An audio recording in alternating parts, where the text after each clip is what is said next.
moi c'est Chantal et je te partage régulièrement sur cette chaîne des contenus qui peuvent t'aider à créer et à développer ton propre business en ligne. Grâce à mes contenus, tu peux développer ton mindset de gagnant, mais aussi partir de zéro, créer ton propre business en ligne pour devenir la meilleure version de toi-même. Aujourd'hui, je vais te parler d'un sujet très important parce que récemment, j'ai fait une vidéo sur les produits gagnants, les top produits gagnants, et j'ai reçu plusieurs messages dont les questions revenaient très souvent. Comment trouver un produit gagnant en dropshipping ou en e-commerce?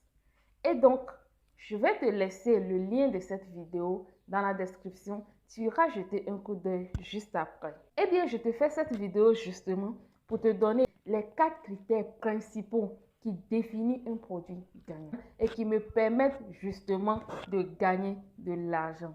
C'est d'ailleurs l'objectif, d'accord?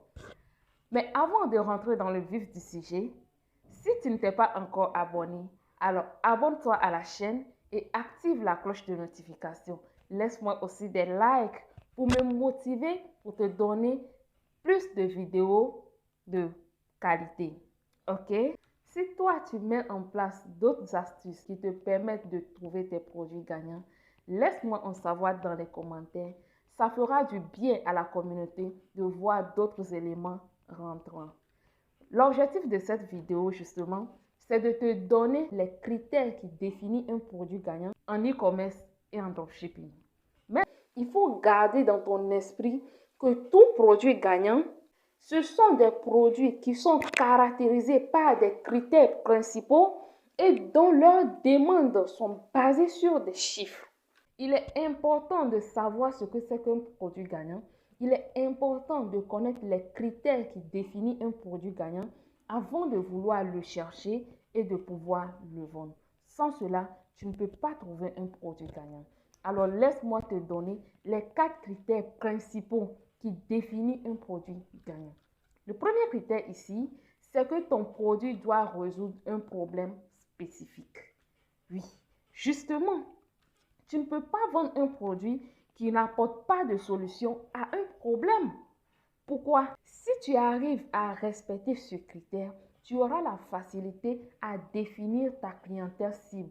Parce que le fait justement que ton produit apporte une solution à un problème va attirer un certain type de client potentiel. D'accord? Le deuxième critère ici, c'est que ton produit doit être facile et utile.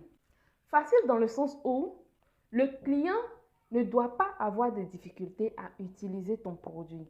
Le client peut utiliser ton produit facilement. Ton produit doit être intuitif de la sorte que même sans notice, ton client peut facilement utiliser ton produit.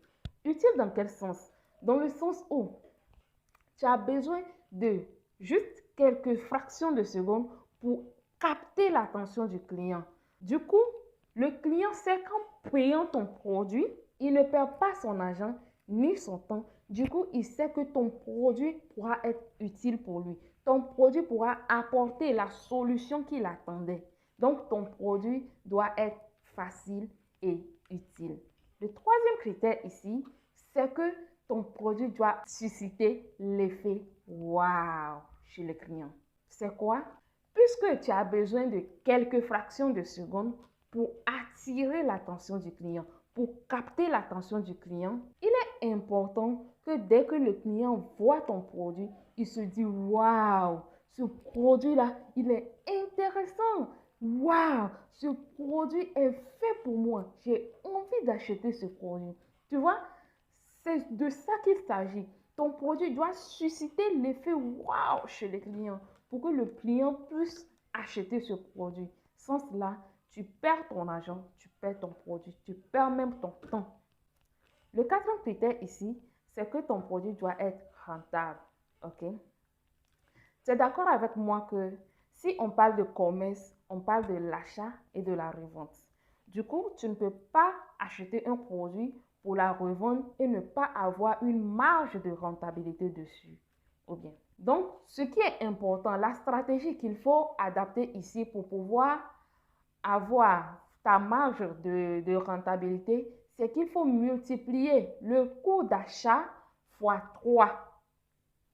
Je m'explique. Si par exemple tu payes ton produit à l'international, par exemple en Chine, et que tu veux la revendre dans ton pays, tu ne dois pas oublier tout ce qui est dépenses. Il y en a qui ne se tiennent pas compte de ces petites dépenses-là et qui se disent que non, j'ai gagné de l'argent. Alors que si on doit calculer vraiment ces dépenses-là, tu vas te rendre compte que tout ce que tu as fait est zéro. Tu as payé ton produit, tu as enlevé toutes les dépenses et tu n'as rien trouvé. Tu n'as rien eu. Alors, qu'est-ce qu'il faut faire? Il faut savoir qu'il y a les dépenses à faire et tout ce qui est logistique, tout ce qui est publicité, tout ce qui est des petits transports, moyens de livraison et tout. Vous voyez? En n'oubliant même pas le packaging. Tout ça là, ce sont des dépenses. Ce sont des dépenses que vous faites. Alors, vous devez tenir compte de tout ça. C'est pour cela qu'il faut multiplier le prix d'achat fois 3 pour pouvoir être certain d'avoir une certaine marge de rentabilité dessus. 20%, 30, 40, 50% peut-être. Vous voyez? Donc, c'est pour cela que ton produit doit être rentable. Alors, en conclusion, il y a 4 critères qui définissent un produit gagnant. Le premier critère ici, c'est que ton produit doit apporter une solution à un problème. Le deuxième critère, c'est que ton produit doit être facile à utiliser et utile. Le troisième critère, c'est que ton produit doit susciter l'effet « waouh » chez le client. Et le quatrième critère, c'est que ton produit doit avoir une marge de rentabilité. OK? Maintenant, puisque tu connais déjà ce que c'est qu'un produit gagnant, tu connais déjà les critères qui définissent un produit gagnant. Il y a les sites payants sur lesquels vous pouvez aller trouver les produits gagnants. Il y a les sites comme Scrapwave, il y a les sites comme AdSpy, ADSPY. Il y a les sites comme AdSpy sur lesquels vous pouvez aller trouver vos produits gagnants.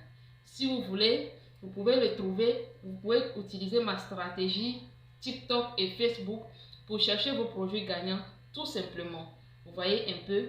Alors nous sommes arrivés à la fin de cette vidéo. Laissez-moi un pouce bleu si jamais le contenu vous plaît et n'oubliez surtout pas de vous abonner et d'activer la cloche de notification.